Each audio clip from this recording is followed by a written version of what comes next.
दोस्तों, AR education पर आपका स्वागत है। हमने इससे पहले पहला अध्याय जो पढ़ लिया है मानव भूगोल के प्रकृति एवं विषय क्षेत्र। आज हम दूसरा अध्याय पढ़ने वाले हैं। मानव भूगोल की जो फर्स्ट पुस्तक है, मानव भूगोल के मूल सिद्धांत वाली पुस्तक से हमने पहला अध्याय कर लिया है। दूसरा अध्याय हम पढ़ने वाले हैं। तो हमारा दूसरा अध्याय का नाम है विश्व जनसंख्या। ये अति महत्वपूर्ण पाठ है, अध्याय है। इसको सही से पढ़ना और ध्यान से पढ़ना। आज हम इसका आधा चैप्टर पढ़ेंगे और आधा अगले पाठ में पढ़ेंगे। अगर आपको ये जो अध्याय है अच्छा लगे या जो मेरे द्वारा पढ़ाई गई जो ये जानकारी आपको अच्छी लगे तो चैनल को सब्सक्राइब करिए और अपने दोस्तों तक इस बात को ज़रूर पहुंचाएं कि इस चैनल पर आपको निःशुल्क मानव भूगोल की पुस्तकों का अध्ययन करवाया जाएगा जो क्लास 12th में आती है। 90% जो प्लस हैं जो स्कोर लाने का ये मैं वादा करता हूँ कि आप अगर सही ढंग से पढ़ोगे तो यहाँ से 90% आ जाएंगे। इसके अलावा यहाँ पर सभी प्रकार के मानचित्र करवाए जाएंगे जो अति महत्वपूर्ण मानचित्र प्रैक्टिकल के भी प्रश्न करवाए जाएंगे, इसलिए आप इस पर बने रहें। तो आज हम सबसे पहले अध्याय नंबर 2 को लेते हैं, विश्व जनसंख्या। तो सबसे पहले जनसंख्या के बारे में पढ़ लेते हैं। जनसंख्या क्या होती है? तो जनसंख्या का मतलब होता है लोगों की संख्या, यानी किसी भी क्षेत्र में लोग रह रहे हैं उसे हम क्या बोलते हैं? जनसंख्या कहते हैं। वो किसी देश का वास्तविक धन होते हैं। अगर किसी देश अगर किसे पहचाना जाता है वो जनसंख्या के आधार पर ही पहचाना जाता है। और यही जनसंख्या किसी देश के वास्तविक संसाधन होते हैं जो अन्य संसाधनों का उपयोग करते हैं। यानी यदि वहाँ पर जनसंख्या होगी तो वहाँ पर पड़े हुए संसाधन उनका भी उपयोग हो जाएगा। तो इसलिए सबसे महत्वपूर्ण अगर कोई संसाधन है वो है जनसंख्या। तो जनसंख्या का मतलब हो गया किसी क्षेत्र में निवास करने वाले लोगों की संख्या को ही हम क्या कहते हैं? जनसंख्या। दोबारा बता रहा हूँ, किसी क्षेत्र में निवास करने वाले लोगों की संख्या को ही जनसंख्या कहते हैं। ठीक है। अब हम बढ़ते हैं कि जो हमारी 21वीं शताब्दी इम्पोर्टेंट लाइन है, यानी 21वीं जो शताब्दी हो, 21वीं शताब्दी के अंदर हमारी जो जनसंख्या है, 21वीं शताब्दी के अंदर हमारी जो जनसंख्या है वो कितनी करोड़ है?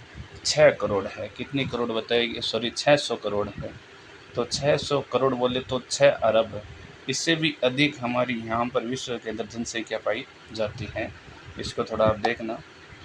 इसके अलावा अगर हम एक व्यक्ति का नाम है जॉर्ज बी क्रेसी।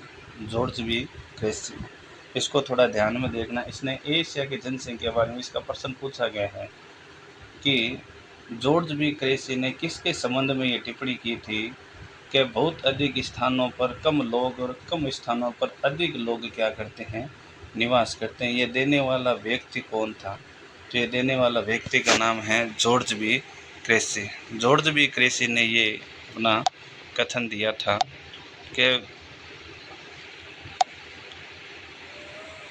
कि एशिया के बहुत अधिक स्थानों पर कम स्थानों पर अधिक लोग क्या करते हैं? निवास करते हैं। ये कहने वाला व्यक्ति है जॉर्ज बी क्रेसी।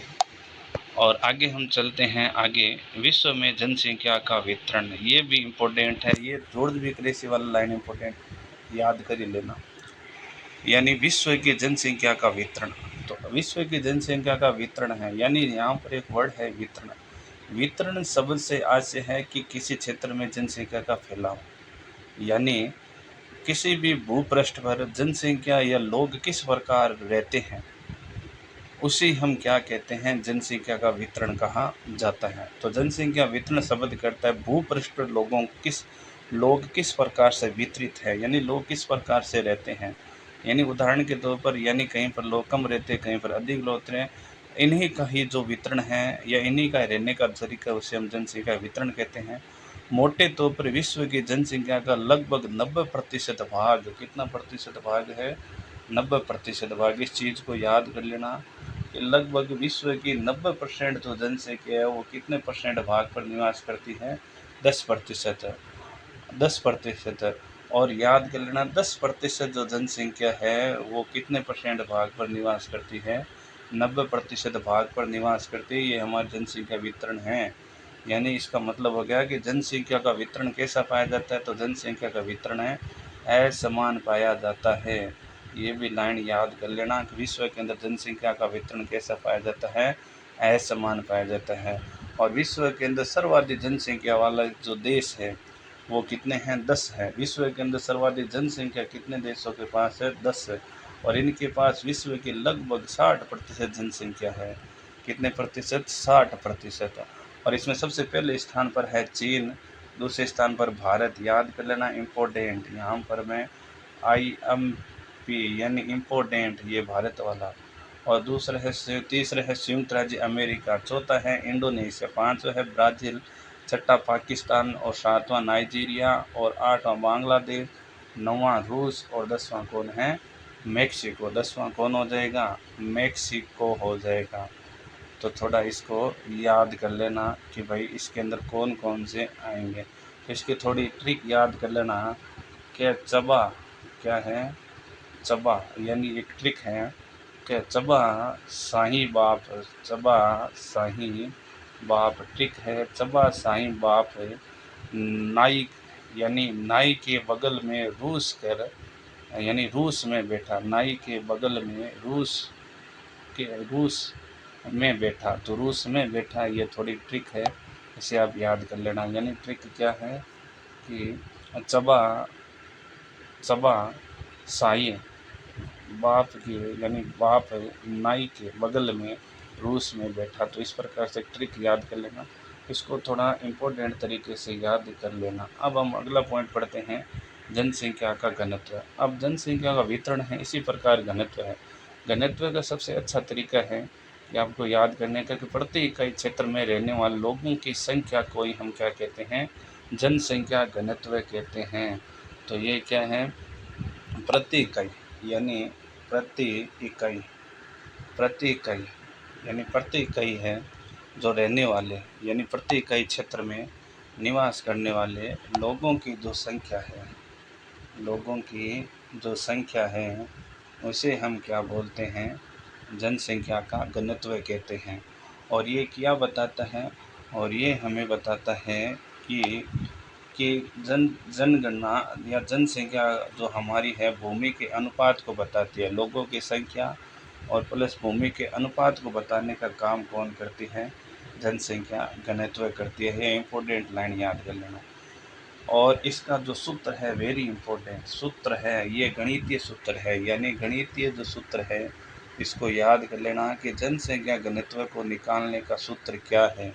तो सूत्र इसका नाम है, यानी जनसंख्या बट्टे में या पॉपुलेशन बट्टे में एरिया, पॉपुलेशन बट्टे में एरिया, ये हमारी जनसंख्या को क्या है निकालने का एक तरीका है। सीधा प्रश्न आ जाएगा कि जनसंख्या घनत्व का निकालने का सूत्र बताइए। तो जनसंख्या घनत्व का निकालने का सूत्र है ये है, जैसे उदाहरण के लिए किसी प्रदेश का क्षेत्र कितना है, 200, यानी किसी प्रदेश का क्षेत्र है 200 और उसके अंदर जनसंख्या है 2 लाख। जनसंख्या कितनी है, 2 लाख। और जब हम 200 में 2 लाख का हम भाग देंगे तो लगभग हमारी जनसंख्या जैसे 2 लाख, यानी 1 2 3 4 5 इकाई दहाई सैकड़ा हज़ार 10,000 लाख और बट्टे में कितने हो जाएंगे, 200। तो ये हमारा कितना हो गया, क्षेत्रफल हो गया। तो यानी जनसंख्या कितनी है, तो यहाँ पर 2 जीरो से 2 जीरो कट गया, 2 जीरो से 2 जीरो कट गए और 2 से हम इसको काटे तो 2000 को, तो कितने बचे, 1000। इसका मतलब है कि प्रति इकाई क्षेत्र के अंदर है 1000 लोग क्या करते हैं, निवास करते हैं। ये जनसंख्या का घनत्व है। अब हम पढ़ेंगे जनसंख्या वितरण, या कई बार ये भी आ सकता है, तो कई बार ये भी आ सकता है जनसंख्या घनत्व, जनसंख्या घनत्व। तो जनसंख्या वितरण और घनत्व को प्रभावित करने वाले कारक इम्पोर्टेंट, ये 4 नंबर का क्वेश्चन है, 4 नंबर का क्वेश्चन है, ये आएगा, इम्पोर्टेंट है इसमें से। और ये इसको याद कर लेना कि इसका सबसे पहला कारक है भौगोलिक कारक। भौगोलिक का मतलब है कि यानी जो प्रकृति द्वारा निर्मित जो कारक होते हैं उसे हम भौगोलिक कारक कहते हैं। यानी भौगोलिक ऐसे कारक जो प्रकृति, जो मुख्य रूप से प्रकृति पर निर्भर होते हैं। जैसे उदाहरण के लिए पहला आया है जल की उपलब्धता, यानी जल, यानी जल हमारे जीवन का सबसे महत्वपूर्ण है। क्योंकि आपने देखा होगा कि जो हमारे भारत या विश्व के अंदर जो भी प्राचीन जो सभ्यताएं थी, उसके अंदर हम देखा था कि वो सभ्यताएं हैं वो नदियों के किनारे बसी थी। क्योंकि कि यानी नदियां एक तो महत्वपूर्ण जल का स्रोत होती थी, साथ में वो मिट्टी भी लेकर आती थी, अच्छी मिट्टी, उपजाऊ मिट्टी होती थी। इसके अलावा यानी नदियों के अंदर यानी नदियां हैं वहाँ पर जल होता था, कृषि कार्य किया जाता। तो याद कर लेना, जल हमारे जीवन का महत्वपूर्ण है। तो यानी महत्वपूर्ण है, और जहाँ पर जल की उपलब्धता पाई जाती है तो वहाँ पर जनसंख्या सर्वाधिक पाई जाती है। जैसे उदाहरण के लिए नदी घाटियाँ, जैसे गंगा नदी वाला जो मैदान है वहाँ पर सबसे ज़्यादा जनसंख्या पाने का यही कारण है।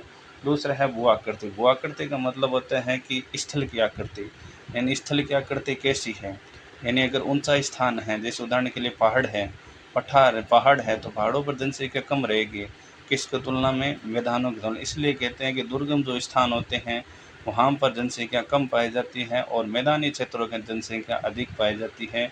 इसकी वजह है कि मैदान एक तो परिवहन के लिए, कृषि के लिए और यातायात के लिए, सभी के लिए क्या होते हैं, अनुकूल होते हैं। और मरुस्थल क्षेत्रों में जनसंख्या नहीं पाई जाती है। इसका मेन यही रीज़न है, क्योंकि ये भौगोलिक देखें तो ये पठारी मरुस्थलीय क्षेत्र है, वहाँ पर जनसंख्या मैदानों की तुलना में कम पाई जाती है। इसी प्रकार अगर हम देखें पहाड़ी जो क्षेत्र है उसकी तुलना में मैदानी क्षेत्रों में जनसंख्या अधिक पाई जाती है हिमालय क्षेत्र की तुलना में। अगला हमारा होता है जलवायु। अगला हमारा पॉइंट कौन सा है, जलवायु। तो जलवायु यानी एक प्रकार की कह सकते हैं मौसम की लंबी अवधि होती है। यानी जैसे राजस्थान के अंदर जलवायु कैसी है, उष्ण कटिबंधीय जलवायु है, यानी उस उपोष्ण कटिबंधीय जलवायु है। और भारत के अंदर उपोष्ण कटिबंधीय मानसून टाइप की क्या है, उष्ण कटिबंधीय मानसून टाइप की क्या पाई जाती है, जलवायु पाई जाती है। तो इस प्रकार हम जलवायु भी हमारे क्या करते हैं, इसको प्रभावित करते हैं। जलवायु क्या करती है, प्रभावित करती है। तो देखो जलवायु क्या कैसे प्रभावित करती है इसको हम देखते हैं। तो थोड़ा ये देखो जलवायु, तो जलवायु के बारे में हम अध्ययन करते हैं। तो जलवायु अति उष्ण तथा ठंडे मरुस्थल की विषम जलवायु मानव के लिए यानी बसाव के लिए सुविधाजनक नहीं है। यानी यहाँ पर ये जो भाषा की जगह यहाँ पर वर्ड है बसाव, भाषा की जगह यहाँ पर है, भाषा की जगह क्या हो जाएगा, बसाव हो जाएगा। भाषा की जगह क्या हो जाएगा, बसाव हो जाएगा। ओके, भाषा की जगह यहाँ पर वर्ड आएगा बसाव। तो यानी अति उष्ण अथवा ठंडे मरुस्थल के विश्व जलवायु मानव बसाव के लिए क्या नहीं होती है, सुविधाजनक है नहीं होती है। मानव उस जलवायु में रहना पसंद करता है जहाँ मौसम में परिवर्तन हो, यानी ऐसा जो क्षेत्र जहाँ पर मौसम परिवर्तित होता रहे, सर्दी गर्मी वगैरह वर्षा ये ऋतु बदलती रहे, अनुकूल जलवायु पाई जाती, इसी स्थान पर मानव ज़्यादा रहना पसंद करते हैं। इसी कारण है भूमध्य जो सागरीय क्षेत्र है या जलवायु वाले प्रदेश है जनसंख्या अधिक पाई जाती है। इसके अलावा अगर हम देखें भौगोलिक कारकों के अंदर तो हमारी मृदा क्या है, मृदा भी हमारी क्या करती है, प्रभावित करती है। तो मृदाएं भी कुछ ना कुछ हमारे जो भौगोलिक कारकों में महत्वपूर्ण है। मृदाएं उपजाऊ मृदाएं यानी मर्दाना, यहाँ पर एक वर्ड ये तो दो तीन जो मिस्टेक है इसको थोड़ा चेंज करना। यहाँ पर मर्दाना नहीं है, यहाँ पर वर्ड है मृदा, यहाँ पर वर्ड आएगा मृदा। तो उपजाऊ मृदा कृषि तथा इनसे संबंधित क्रियाओं के लिए क्या होती है, महत्वपूर्ण होती है। इसलिए दोमट मिट्टी वाले प्रदेशों में अधिक जनसंख्या पाई जाती है। जैसे उदाहरण के लिए गंगा का जो क्षेत्र है वहाँ पर लगातार जलोढ़ मृदा होती है। इसके कारण क्या है कि यहाँ पर जनसंख्या ज़्यादा पाई जाती है। अब हमारा यानी भौगोलिक कारक के बाद हमारा दूसरा महत्वपूर्ण कारक होते हैं आर्थिक कारक। दूसरा महत्वपूर्ण कारक कौन सा है, आर्थिक कारक। तो याद कर लेना, आर्थिक कारक भी हमारी जनसंख्या को प्रभावित करते हैं। ये दोनों प्रश्न आएंगे। प्रश्न तरीका क्या है, देखो मैं बता देता हूँ प्रश्न पूछने का। कि प्रश्न ये पूछा जाएगा कि जनसंख्या वितरण को प्रभावित करने वाला भौगोलिक कारक है या फिर आर्थिक कारक है, या फिर इसमें बड़ा प्रश्न पूछ लेगा कि जनसंख्या वितरण को प्रभावित करने वाला आर्थिक कारकों के ऊपर या भौगोलिक कारकों पर वर्णन करें। तो ये दो अति महत्वपूर्ण कारक है, इसको थोड़ा याद कर लेना।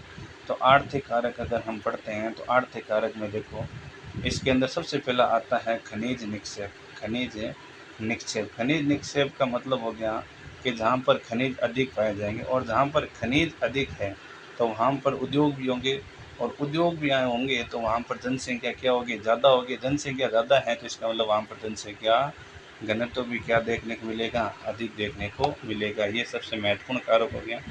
इसके अलावा यानी इसके कारण ही अगर हम देखते हैं कि जो खनिज की अधिकता का कारण, यानी जहाँ पर खनिज निक्षेप अधिक है, जिसके कारण ही जाम्बिया और कटंगा वाली जो पेटी है, यहाँ पर हमें क्या है कि अधिक जनसंख्या देखना, ये याद कर लेना इम्पोर्टेंट है। जाम्बिया कटंगा जो पेटी है किसके लिए जानी जाती है, तो खनिज पेटी है। इसके अलावा नगरीकरण, नगरीकरण का मतलब हो गया कि यानी जनसंख्या यानी शहरों में अधिक रह रही है, यानी यहाँ पर सभी प्रकार की जो आधारभूत आवश्यकता है वो पाई जाती है, वो क्षेत्र नगरीकरण कहलाता है। तो यानी नगर होते हैं तो वहाँ पर नए रोजगार होते हैं, बेहतर शैक्षणिक और चिकित्सा संबंधी तथा परिवहन और संचार संबंधी साधन भी होते हैं, यानी ये सभी चीज़ें होती हैं। तो इसलिए अच्छी नागरिक सुविधाओं के कारण नगर है यानी लोगों को आकर्षित करते हैं। इसके कारण जो लोग हैं गाँव से नगर की ओर प्रवास करते हैं और नगरों का आकार बढ़, इसके कारण ही यानी ग्रामीण जनसंख्या को प्रवास करने के कारण नगरों के अंदर जनसंख्या क्या पाई जाती है, अधिक पाई जाती है। तो ये थोड़ा देख लेना भाई, नगर है वो भी जनसंख्या को क्या करता है, प्रभावित करता है। और तीसरा हमारा आ जाएगा आर्थिक कारक के अंदर औद्योगिकरण। तीसरा हमारा कारक आ जाएगा औद्योगिकीकरण, यानी औद्योगिक पेटियाँ रोजगार के अवसर उपलब्ध। औद्योगिकरण का मतलब होता है जहाँ पर अत्यधिक उद्योग हो, और जहाँ पर उद्योग हो गए हैं तो रोजगार होगा, तो रोजगार हो गए तो लोगों को आकर्षित करेंगे, लोगों के आकर्षित करेंगे, इसका मतलब होगा वहाँ पर जनसंख्या बढ़ेगी। इसके अलावा यहाँ पर इसके कारण ही हम जापान का कोबे ओसाका प्रदेश याद कर लेना, कोबा ओसाका प्रदेश है वो कहाँ पर है, जापान के अंदर है। और तीसरा हमारा जो कारण है वो है सामाजिक एवं सांस्कृतिक कारक, सामाजिक एवं सांस्कृतिक कारक है। तो सामाजिक और सांस्कृतिक कारक है, ये भी हमारे लिए महत्वपूर्ण है, थोड़ा याद कर लेना। यानी कुछ स्थान धार्मिक अथवा सांस्कृतिक महत्व के कारण अधिक लोगों को क्या करते हैं, आकर्षित करते हैं। लोग उन क्षेत्रों को छोड़कर चले जाते हैं जहाँ सामाजिक और राजनीतिक अशांति पाई जाती है। कई बार सरकारी जो सरकार है वो लोगों को विरल जनसंख्या वाले क्षेत्रों में बसने अथवा भीड़ वाले स्थानों से चले जाने के लिए भी प्रोत्साहन करती है, ये भी थोड़ा याद कर लेना। और अगला हमारा पॉइंट है जनसंख्या वृद्धि। जनसंख्या वृद्धि ये भी इम्पोर्टेंट है। जनसंख्या वृद्धि क्या है या जनसंख्या परिवर्तन क्या है, इसका अभिप्राय क्या है, थोड़ा याद कर लेना।